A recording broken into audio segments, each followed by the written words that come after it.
What's up guys, and welcome back to another Pokemon Sun and Moon video, and damn, are Game Freak spoiling us badly. We have a new trailer today. Obviously we were expecting something, at least new information, likely a trailer, and we have loads of new stuff. So I'm going to start off with starter evolution, since that was the big thing everyone was expecting, because we're about a month away from the games, and that's about the time we get the starter evolution. So we'll look at the first, and then we move on to all the other cool stuff. First we have Dartrix, the evolution of Rowlet. It is the Blade Quill Pokemon, a grass flying type still, and yeah, it's extremely sensitive to other presences in the area, etc. They can conceal sharp bladed feathers in their wings, so it looks like the circus theme is going on, with Dartrix now being a knife thrower, rather than sort of the, well, I mean, I guess the bow tie does help with the ringmaster, but the knife thrower as well does seem to be certainly inching in there. I'll probably do another video on that soon, but apart from that, its ability is Overgrow, nothing too special. I do like its design. It has this tuft of, I'm going to call it hair or fur or feathers holding over its one of its eyes, which it looks alright. I don't know, I do like it. I definitely like the design. I'm not sort of, saying I don't like the design, it's just a bit of a weird, it's only on one side, but I suppose it's just to make it more unique and more personable. So it's pretty good, but we'll move on to the next one, which of course is Litten's evolution, and then this is Torracat. It's the Fire Cat Pokemon, Fire type Steel, Blaze, etc. And it has a bell on its neck. It looks very similar to Litten, just slightly bigger basically. The bell-like object is a flame sack, so basically where some Pokemon have them in their stomachs or in somewhere else, I don't know. It has it on the bell, so it's literally hanging from its neck here. Its main serves as an excellent sensory organ, but what I also want to talk about is its love for battle and attacks so relentlessly, and the cat punch that this Pokemon can dish out with its strong forelegs is extremely powerful. Now, we thought maybe Popplio might end up evolving into a strong man, and Litten would obviously be the lion or the tiger, but Litten could possibly end up evolving into the wrestler or the strong man of the circus, if we're following that circus theme. But moving on to the final one, of course, which is Brionne, which is, of course, Popplio's evolution, rather. It's the Pop Star Pokemon, don't ask me why, pure water still, and Spirited still chart, nothing too special there. It learns dances by imitating other members of its colony, and sometimes even from humans. It's a hard worker. As it dances, it creates balloon after balloon. So maybe it's a dancer. It's a dancer from the circus, maybe, or maybe not a circus scene, but a sort of, I guess, a entertainment theme.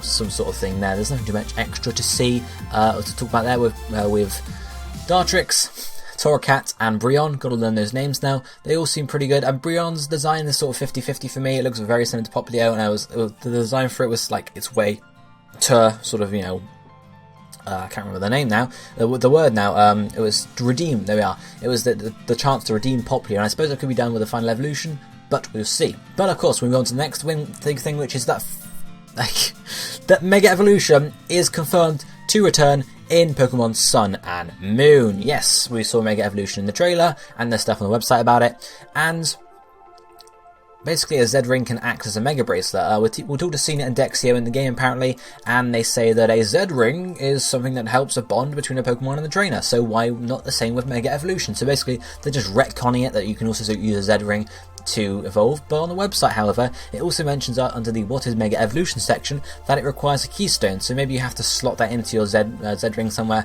Maybe it's, we've spoken about before, maybe it's Crystal or Keystone. Maybe the Keystone goes on the bottom because there is a circular sort of design, and doesn't look like a sort of a spot to me, but it could easily be going under there.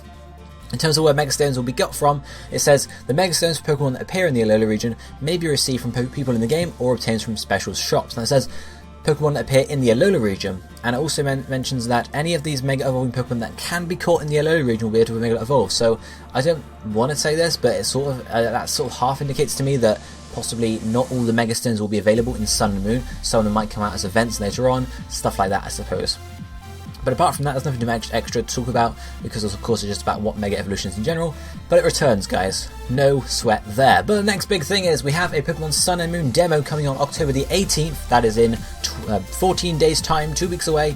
So 2 weeks today, basically, yeah. And it'll be available in the Nintendo eShop, so it doesn't look like you have to order on Amazon or whatever again. This is your chance to meet the Pokemon that we found in November 18th's Pokemon Sun and Moon. And Ash-Greninja will appear as a member of the team, and we can then transfer it to Pokemon Sun and Moon. So Ash-Greninja seems to be, if we look at the details surrounding Ash-Greninja, it's the Ninja Pokemon. It's a Water Dark type, which is, it's nothing special. It was Water Dark anyway. I thought that was cool for some reason. But it has the ability Battle Bond. And basically what Battle Bond does is the Battle Bond ability triggers this Pokemon's form through Ash-Greninja after it causes another Pokemon to faint. So when you take out a Pokemon, you can basically Mega Evolve or get a new form. When the battle ends, it returns to its original form. So it's not a new mechanic, it's not like a Synchro Evolution or anything. Thank God, I'm glad Game Freak managed to find a way to get around this, but it's basically just an ability that causes you to change form, which is pretty cool. I'm not too much of a fan of it still being called the Ash-Greninja. Maybe, you know, like the Ninja Greninja, that'd be really weird. Synchro Greninja or something like that would have been better, but you know, or Greninja's like ninja form or something along those lines. But it's cool, okay. I suppose it's alright. I'm enjoying it. I like the fact it's in the game, I suppose, in a way. But yeah, so Pokeball containing Greninja for certain someone. Haha, this is where Ash-Greninja's going in the anime. But yes, you can get in the demo, you play through the demo with your Ash-Greninja, and then you can transfer over. There are 2 ways to download, either from Nintendo's homepage or from the eShop, so yeah, just simple stuff there. Don't know more details about the demo so far. I guess we'll find out when we get to actually playing it in not too long a time. That's pretty close actually, but we have some more new features to talk about. The first of these being the new version of Global Link, as well as other stuff to do in terms of game interaction, I suppose. I need to find the page. I've lost the page for this. Cool features. Come on, give me that here. Festival Plaza is what it's called. So we have the Festival Plaza. In Pokemon Sun and Moon, communications features such as battling and trading are gathered together in the Festival Plaza. So it looks like we're losing the, I can't remember what the name of the feature now. It's too long ago.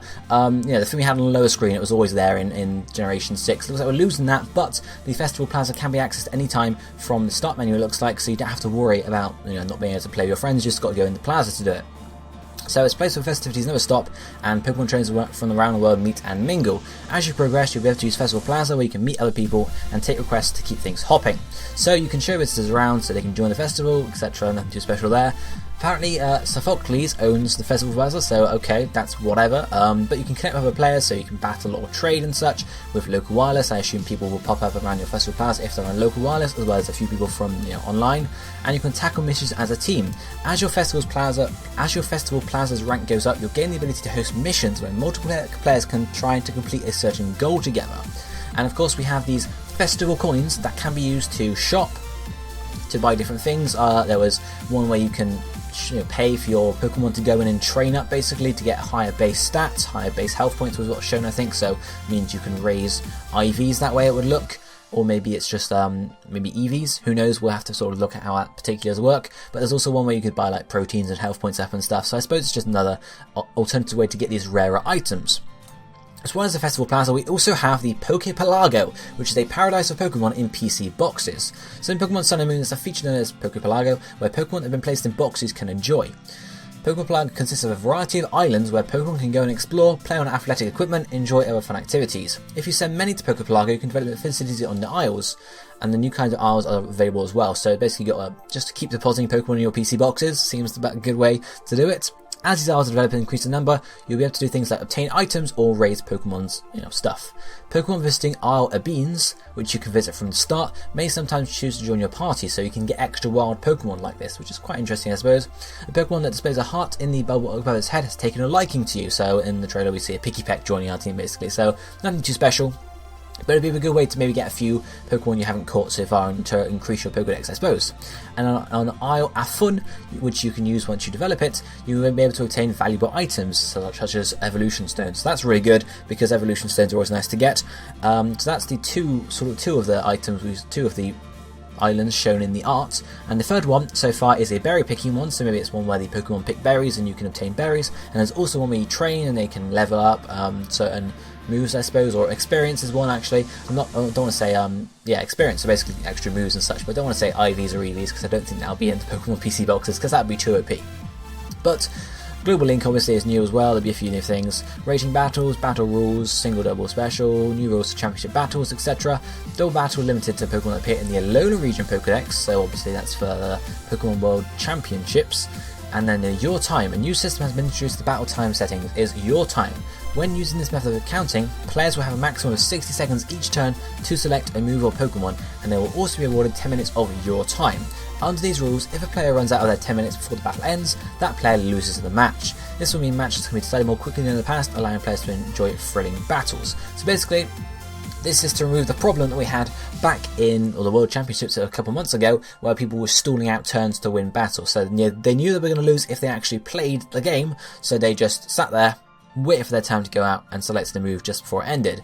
Now you only have 10 minutes of your time, so you can't really sit there and waste it all, which is pretty good in my opinion. So, apart from that, it's nothing too much extra, but we have global missions as well, which are limited time events that give trainers around the world a shared mission via Festival Plaza, and they will be held at regular intervals. The theme of the first global mission will be Catch a Lot of Pokémon, and is expected to go live in late November. What's it about? Well, catching a lot of Pokémon regards to their species. The number of Pokémon needed along with our goals to achieve will be announced on the Pokémon Global link, and it looks like the global missions will be like, if we all do it, if the globe managed to complete the mission, we get a special Pokemon maybe, or something like that. So that'll be pretty cool. So loads of extra new stuff, guys. 10 minutes talking about this stuff. I will definitely be doing videos covering probably the starter evolutions and stuff like that. But let me know down below what you think about this new information. Do you like the designs of the free starter evolutions? Does that sort of decide or change your decision on which Pokemon, which starter you're going to choose? You're going to choose Rowlet, but you don't like Dartrix, so now you're going to move on to Litten or something like that? Let me know down below. Obviously, Mega Evolution, I'm pretty sure everyone's well, not everyone. There will be some people that don't like it, but it's not too bad. If you don't like it, you don't use it, basically. But Ash-Greninja and the demo, let me know what you think about that. And are you excited to try the Pokemon Sun and Moon demo? Let me know down below, and hit the like button if you enjoyed the video. But for now, this is going to be it for today. I'll be seeing you next time. Thank you for watching. Goodbye, my friends.